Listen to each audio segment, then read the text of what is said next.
And washed up on a beach in County Kerry in 1984 have been exhumed this morning. Baby John had been stabbed to death, and the investigation into his death and the alleged killing of another child became known as the infamous Kerry Babies case. Specialist Gardaí began the excavation at Holy Cross Cemetery in Cahersiveen and First Light this morning, following a ministerial order. The remains were examined at University Hospital Kerry before being reinterred this afternoon. Journalist Michael O'Regan, who reported on the Kerry Babies Tribunal, says it's a major development. The murder of baby John has never been found. An unsolved murder as part of a very, very long saga that at the time gripped Irish society. History now, but we were a very, very different Ireland. Exhuming the remains is quite significant and may suggest that the Gardaí have a lead.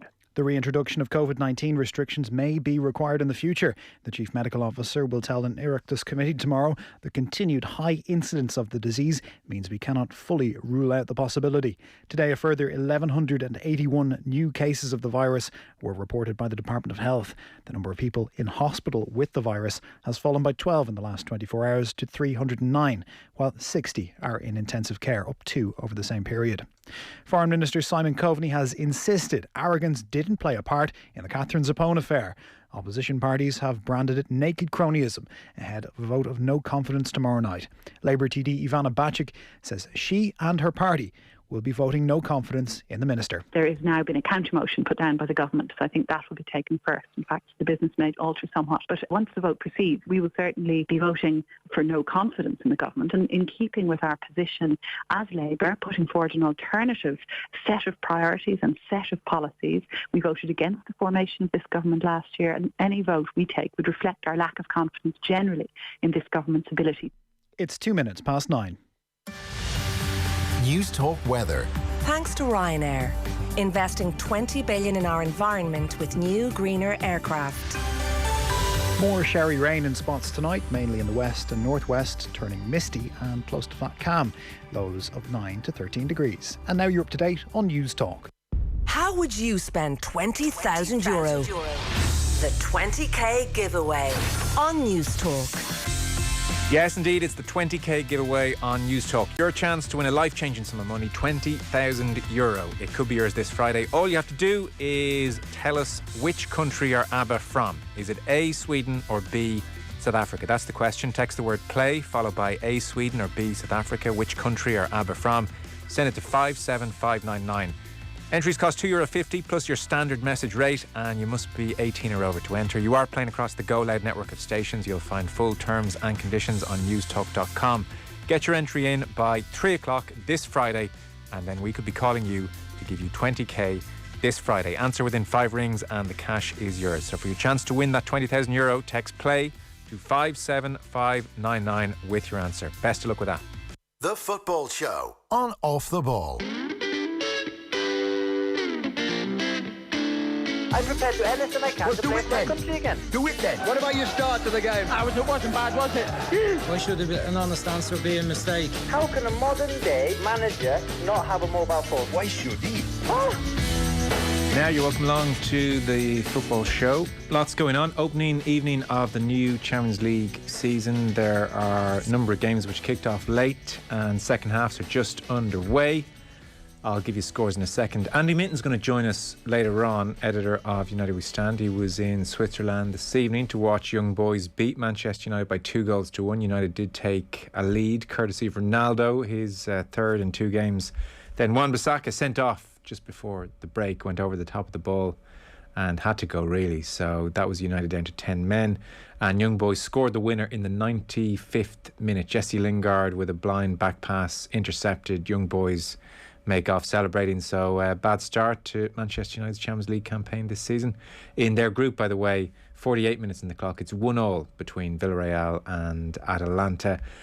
Elsewhere this evening, we have, I suppose, the glamour tie, if there is one, is Barcelona against Bayern Munich. Thomas Muller has Munich 1-0 up away to Barcelona. Again, second half just started there. Elsewhere, second half underway in Malmo, where Juventus put in a very comprehensive performance. Alex Sandro put them 1-0 up. Paulo Dybala scored just before half-time, and Morata scored also just before half-time, 2 in 2 minutes for Juventus. So they're 3-0 up away to Malmo. Chelsea in their group 0-0 at home to Zenit St. Petersburg. So that is where we are in the Champions League. Very happy to say, before we get to Andy Mitten and hear about the Manchester United performance, we are joined once again on the show by Dermot Gallagher, Premier League referee for 20 plus years in the top flight. Dermot, nice to have you back on the show. You're very welcome. Oh, thank you, Joe. We last spoke in February. I just had to check when it was. It's hard to keep track of time, even as we emerge from COVID. We last spoke to you in February, and my overwhelming memory of that is for about 48 hours afterwards, my Twitter exploding as each new person realised that Dermot Gallagher had an Irish accent. And oh my God, this was the biggest story of the week. I was at the match last week, at the Serbia match, and the amount of people said to me, I didn't realise you're from Ringsend. I'm like, yeah, from just over there actually, and pointed to where the flats used to be.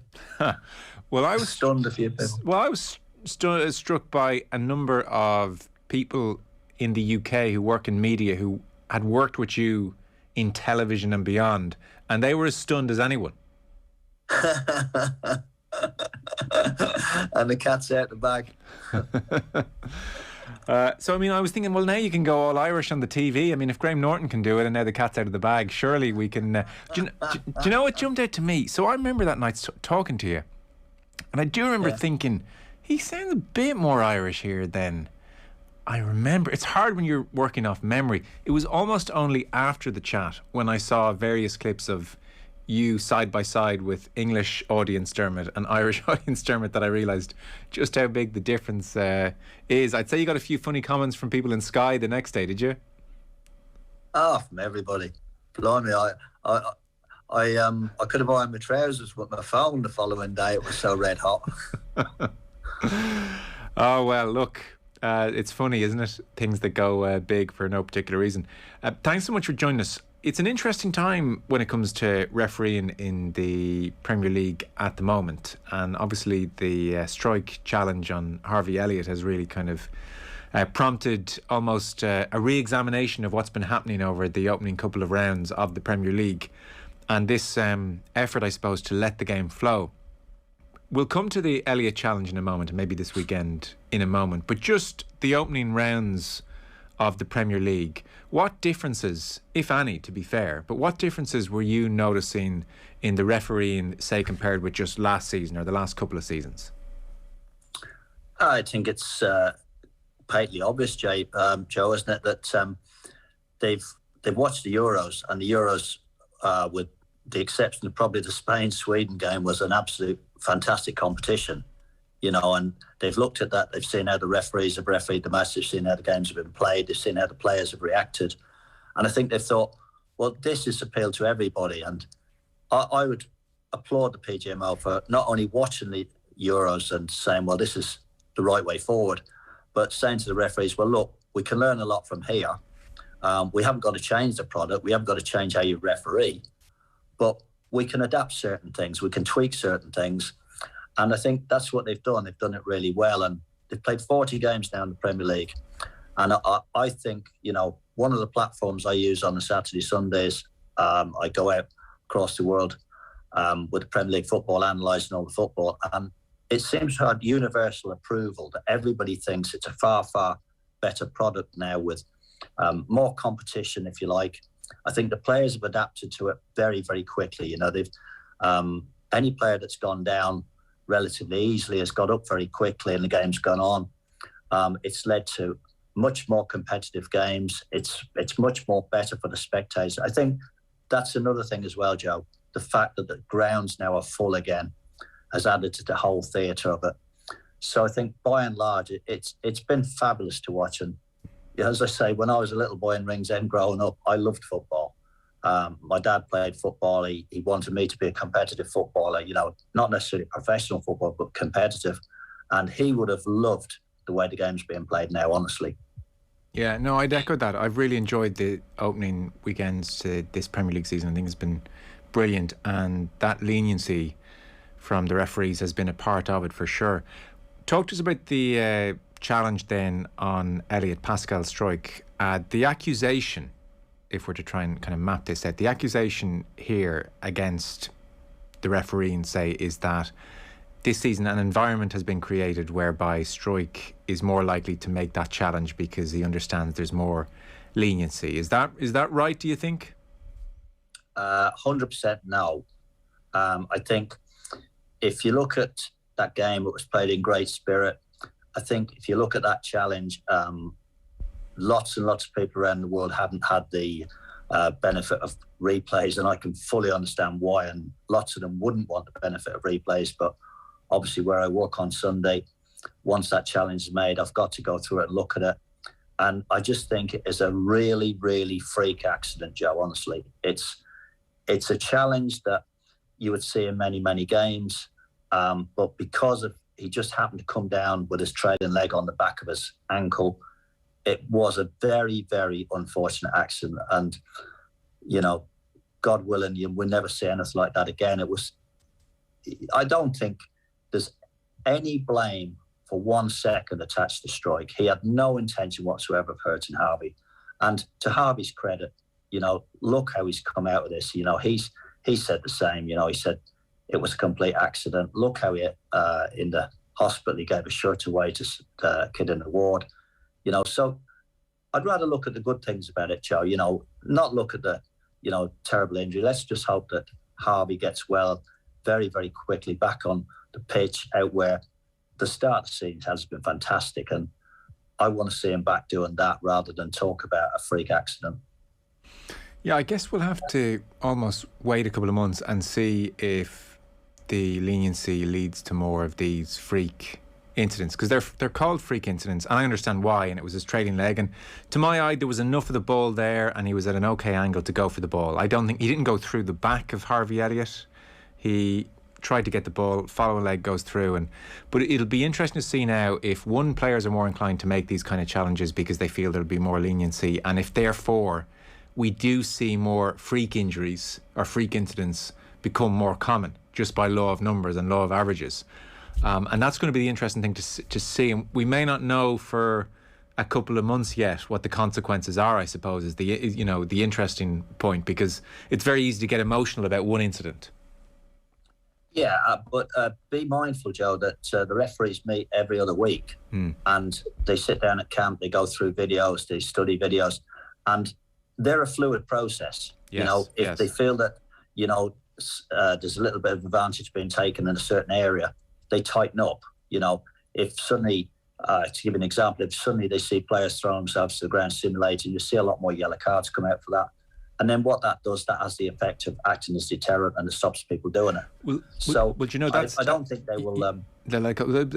You've raised a really interesting point there. So I was definitely not. You know, I definitely really like the way the game has gone, and it's a game I kind of recognise a bit more. And you know, I think of Tanganga for Manchester or for Spurs against Man City, one of the opening games of the season, and he alternating between Grealish and Sterling coming at him, he kept putting in tackles, and they were on the edge a little bit. I didn't think that any of them were dangerous, but I remember thinking this guy's going to get a yellow and probably a second yellow, or he'll be taken off before he gets the second yellow. He ended up getting man of the match, and I thought, God, this was a great duel. You know, it was brilliant to watch.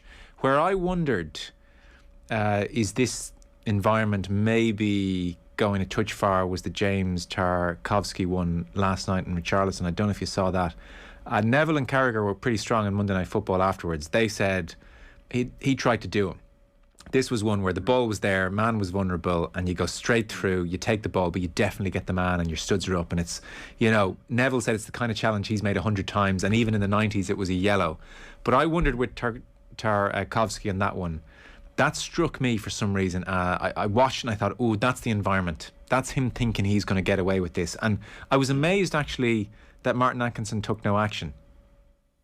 Yeah, I was working on that game, and I straight away thought that was a foul and a yellow card. So, you know, I would more than concede that one. I would never even try and defend that. What I would say, moving back to what you said about Tanganga, he had a great battle on Saturday with Zaha. Again, I was working on that game. They had a great battle. They ended up getting 2 yellow cards for adopting aggressive attitude towards each other, which I thought was absolutely correct. And then a few minutes later, Tanganga, you know, flew into a tackle and got sent off. So John Moss recognised, you know, I can go so far. I can used the yellow card to try and defuse him, as it did to Hart. It didn't defuse Tanganga. He continually got sent off. And if you want consistency from referees, Joe, 3 o'clock later in the afternoon, Antonio and Stevens, almost carbon copy, got entangled with each other. Both ended up getting yellow cards. And then, ironically, Antonio makes the same lunge and tackle and gets sent off. So the referees, I think, have been very consistent. They've been willing to give a bit, but they're not bending over and letting players take advantage. We saw 2 cases there where the referees, I've bent so far, but now I can't go any further, and both players were dismissed. Yeah. We can't be inside a player's head, obviously. I did get the impression the Tarkovsky tackle wouldn't have happened last year, actually. I got the impression that was in part down to a general sense he has of the current environment. Maybe. I mean, as you said, I can't read players' minds either. As I said earlier, Joe, I do think it was a foul. I do think it was a yellow card. I was surprised like you, but I've seen all 40 matches so far. I've seen them all live. You're right. And I can tell you that, you can watch 4 matches, you can watch 40 matches. You're always going to be able to pick out an incident. There's no doubt about that. That's the nature of the beast. That's the subjectivity of it. But what I would say is the overall package over 40 games, I think, has been wonderful. Yeah. See, I would agree with you ultimately. That's why it's such a pity the Elliott, well, I mean, it's more obviously a pity for him primarily, but it's a pity for, if we want to call it the package or the offering, if suddenly there's now a very reactionary move against all kind of tackles for the next couple of weeks, because I think in the main the balance has been very good. There was one I wanted I think one of the things I'd say about that, Joe, is, it is a balance, there's no doubt about that. And you've got to decide, do you want the perfect referee? Well, you're not going to get that. Or do you want a good game? And ultimately that's what you want. And you have to be careful that the perfect referee doesn't become the enemy of the good game. Yes. Because one where I thought, God, I really like where this is going, was the Southampton-Manchester United game. Oh, wonderful match. Wonderful match. Really enjoyable. But when Bruno Fernandez was dispossessed in the build-up to the Southampton game, I thought, and it was interesting because Roy Keane and Graham Souness disagreed, so it's not like it's an open and shut case. But for me, and the game I've grown up with and the football I like watching, Bruno Fernandez was dawdling on the ball was taking a little while to come down, and the Southampton player got it. He did nudge him a touch, but he gets his body in front of the ball, and Fernandez drops, in the way that I hate, and I'm just sick of watching that kind of football. I thought it was fantastic. The referee said, I'm not buying that crap anymore. Yeah. And do you know the ironic thing about that? That was Stevens again, and I thought that was good tackle. This will show you what a fine line a referee treads, Joe, that when Fernandez went down, the game went on, and he decided to get up. And the game went on. And if that ball had gone over the bar, nobody had said a word. But the consequence of it goes in the net, suddenly it's a big issue for the referee. Well, that's how fine line you tread. But as I said earlier, you've got to be careful that the referee, he's never going to be perfect, but he doesn't want to kill the game. And I think at times last year, the game went a little bit soft, and I think the PGMO have looked at that and said there was too many penalties given for minimal contact. It almost encourages players to even initiate contact at times. But, we haven't seen a penalty given this season where everybody's gone, oh, blimey, that's never a penalty. Penalties are down as well. We saw on the opening day, we saw 3 incidents where, without doubt, penalties would have been given last season, which they weren't this season. And everybody accepted that, including the players. You know the Pascal Struijk one and Elliott, then, to go back to that for a second. So one of the problems some people have with it, aside from the obvious, by the way, is that you could argue it's from behind. And I wanted to ask you about this, because for me, I understand it's from behind, but it's also from a bit of an angle where he can get to the ball first. And, you think down the years, like Ryan Giggs perfected the art of running behind a fullback and almost sliding in front of him and hooking the ball, cleanly with his left foot. And that, for me, that's not behind. That's coming around and getting the ball. I think that's what Struijk was trying to do. Are we ever going to get to a point where, like, those kind of challenges, not quite from behind, but a little bit from behind, even though you're not going through a player, where they're going to be outlawed? Well, I think we've seen much more than this season, Joe. As I say, I've watched all the games. I've watched 90 minutes, all 40 games so far, and there's been tackling, there's been robust tackling, there's been competitive tackling. And what I would say about it that's very evident is if a player goes down and the referee waves play on, that player gets up very, very quickly. Yeah. We haven't seen, 40 games is 60 hours football. In 60 hours football, we haven't seen a player that lies on the ground, because they know if the referee waves play on, he's not coming back. He's not going to change his mind. So they're up. And I think one of the great things about this is the referees went into all the individual clubs at the start of the season and they laid it on the line how they proposed refereeing the football matches, and all the stakeholders, the managers, the players, the teams themselves, the whole combination of the team said, yeah, this is exactly what we want. Yeah. And so there was no surprises when they went out on the opening day because they pinned that flag to the mast. And would you say that, it's amazing you've watched every minute of every game and looking out for challenges in particular, so you're the perfect person to ask this question too. Would you say as the weeks have gone on that you have noticed an upping of the physicality stakes and the tougher players, the tacklers have reacted to that bit more license? Have you noticed a bit more bite in the tackles as the weeks have gone on? What I would say is when that's happened, the player's been red carded.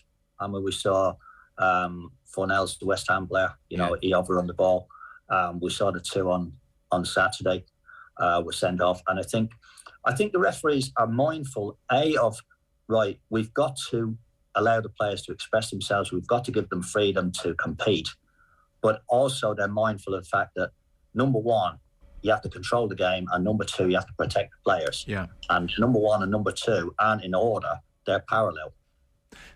That's your key role. Because watching the first half, say, of Liverpool Leeds, it was brilliant. And even on Sky, Gary Neville was kind of half remarking to Martin Tyler. He was saying, but Premier League's around for 30 years now and people hark back and this era is better than that era. He said, in terms of quality, pace, atmosphere, everything, this is pretty much as good as it gets. But also, it didn't strike you as a game bubbling away and you didn't get a sense there's going to be an injury here. I didn't look at the tackles and think, oh man, the game's out of control here, someone's going to get hurt. I didn't think that watching it. And that, Joe, was exactly my point, is that tackle went in, just like it would in any other game. But as I said, a freak accident that nobody could have legislated for. It just came out of the blue, and these things happen now and again. They don't happen week in, week out, thankfully. They happen once 3 or 4 years, I look back over the Premier League and you think of the freak accidents, maybe the Arsenal player Ramsey, David Boost of Coventry. There's so few that, they stick out, they stick out in your mind. And fortunately, they are so few. But I don't think you need to highlight that, Joe. I think the big thing is for me this season, is I can't emphasise it enough, is that the Euros were fabulous, absolute fabulous tournament. And the Premier League, the first 40 games has kicked off in very much the same vein. Yeah. And if the next 340 go like that, I will be the happiest man that ever walked out of Dublin, I tell you. Yeah, I would tend to agree with you. I think it has been a brilliant start to the campaign. One last one, just to get your thoughts on, was the Pogba Ruben Neves one, which Souness afterwards called a leg breaker, and you could see where he's coming from. And the panel, I think Roy and Robbie Keane were in studio that day as well, and saying, well, if Neves had gone down a bit earlier, he might have got it. But I didn't really agree with that point. I thought Mike Dean was right beside it. I didn't understand Dean not recognising how dangerous that one was. That one was really surprising. Well, again, a lot of split views on this. You say that Souness said, that there's a lot of people. I do the ref watch on a Monday morning on Sky, and neither Sue or Stephen thought it was a red card. Neither of them thought it was a yellow card. Stephen thought it was foul. Sue thought it was foul because you see the pad move, but they didn't think that it was as dangerous as people made out. And I think the difficulty there is that in football, people see things differently. It's not an exact science, football. And what was your reading of that? Because I think when Pogba goes in with his leg straightened and studs up and Neves' leg is like that, then it's only by the grace of God he doesn't catch him full on. Well, it's difficult, isn't it, to say somebody's gone in to break a leg when they just nip a pad. You know, I think you've got to be careful. I didn't think Pogba was trying to break anyone's leg, but I thought that type of challenge was dangerous in the extreme, like it was reckless. And he was just lucky he didn't do damage. But I mean, when you put your foot that high and your stud's out, there's a chance you're going to do damage. That would be my logic on it. Doesn't mean he was trying to, but it can be dangerous. Yeah, you run a risk. But, I mean, as it was, he nipped his pad in because we saw his pad moving his sock. Yeah. I think it was a very difficult decision for the referee because, as you say, Neves looked as though he was going to go after the ball. Then when the ball ran away and he realised that Manchester United was going to mop it up, he then went down. Well, that in itself will sow seeds of doubt in the referee's mind. The other thing I pointed out to somebody, Joe, is that the closest person to that tackle was actually Mike Dean. And when you're refereeing and you're there, you actually get a sense of the impact because you hear, he would have heard the touch of the boot on the sock for the pad. Now, there's no doubt it did touch because you see the pad move, but he would have known the amount of intensity that was in that. And it might just have been a flick. Now, he is the best judge of that. Yes. He was the closest. He relayed back to the VAR when they checked it that he didn't think the impact was that great. So therefore the VAR said, well, it's not a clear and obvious error, and went with him. And I think if you're going to put a referee in that position and he gives you that amount of detail back, you've got to trust him. That's a fair point. Yeah, I'd accept that. Before we let you go, you mentioned David Boose there. If I'm not mistaken, you were refereeing on that horrible day in 1996. Unfortunately, I was. I'll tell you something, Joe. And I actually mentioned this. I don't talk about that incident very much. It's taken me years to get over it. But I can swear on my granny's grave in Dean's Grange, honestly, that if the good Lord gave me one wish, that I could have one wish, anything I wanted, I would wish that I never started that game of football, because I came through the non-leagues with David. He played for a non-league team as I was coming through the non-league leagues. Then we both got to the Premier League, and then we both met on a day when there's 75,000 in the crowd. And after 81 seconds, his career was over. I can't imagine how he felt, honestly. I just can't imagine. He had 27 operations. You know, I can't imagine for 1 second how he felt. But I can tell you, I felt absolutely gutted. It's the worst moment of my football life. So he must have been absolutely devastated, honestly. For younger listeners, because they may not be aware what happened, this was 1996. It was Old Trafford, as you said, 75,000, and there's a coming together early in the game with Brian McClare and Dennis Irwin at the back post and David Boose. And as you said, it's a horrific leg break. It's probably the worst we've probably seen, I would say, in the Premier League. I mean, there have been some horrific ones since, in fairness, as well. Well, it stood stuck in the field, didn't they? And therefore, it broke his shin and it came through his sock.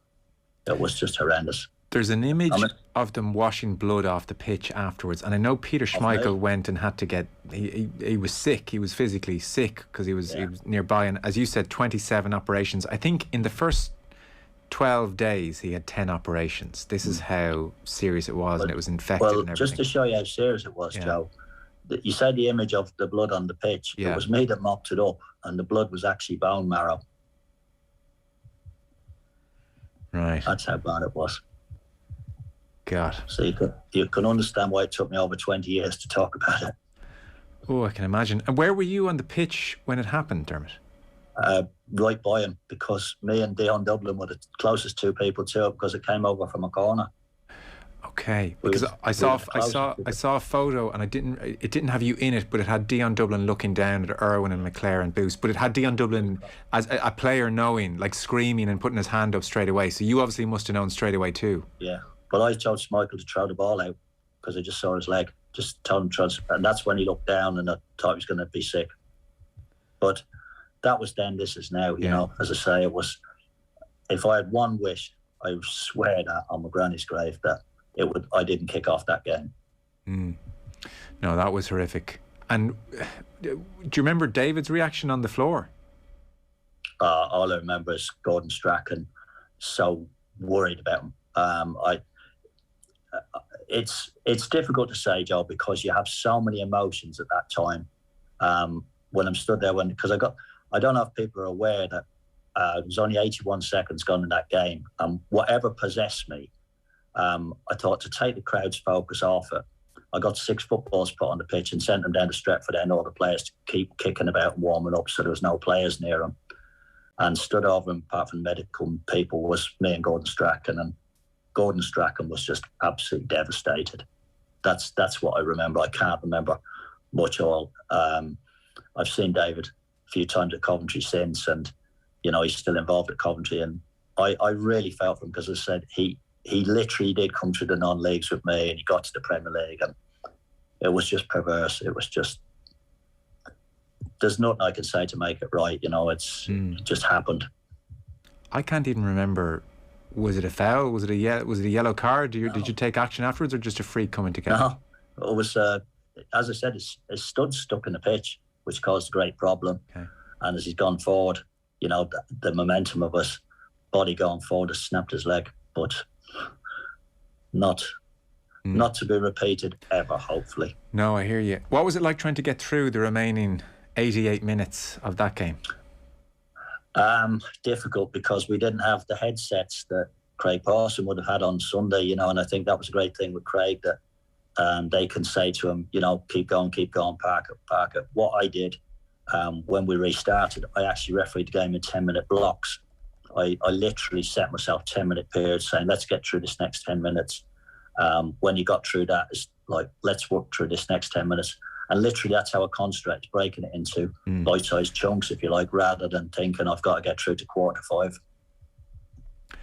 Well, listen, not to relive that again, we'll chat to you maybe. Let's see how the season progresses, because I think it is a very interesting experiment almost at the moment in terms of refereeing, and it's so far largely good, so let's hope it continues. Dermot Gallagher, great to have you on. Thanks again. Thanks, Joe. Cheers. Should let you know that's Dermot Gallagher there, Premier League referee for many a year, obviously retired in 07. Chelsea have just taken the lead while we were chatting there with Dermot against Zenit St. Petersburg, 1-0. I'll get you a score in just a second. 75 minutes on the clock. It was Lukaku. It's just popped up on the screen. So his good form continues. 2 great goals at the weekend, and now he's scored again. So Chelsea 1-0 up this evening, courtesy of Lukaku. I get the feeling that I'll be saying that a lot this season. We'll take a short break. Manchester United beaten this evening. Andy Mitten was at the game. He's going to join us in a moment. Football on Off the Ball. Do you hear that ticking sound? Is the engine okay? That's the radio. Glitch hop, they call it. Music these days, eh? Really? I changed the station then. I know, it's kind of catchy. It takes courage to admit you need help. With Allianz Car Insurance, you can also add breakdown assistance. Get a quote online and save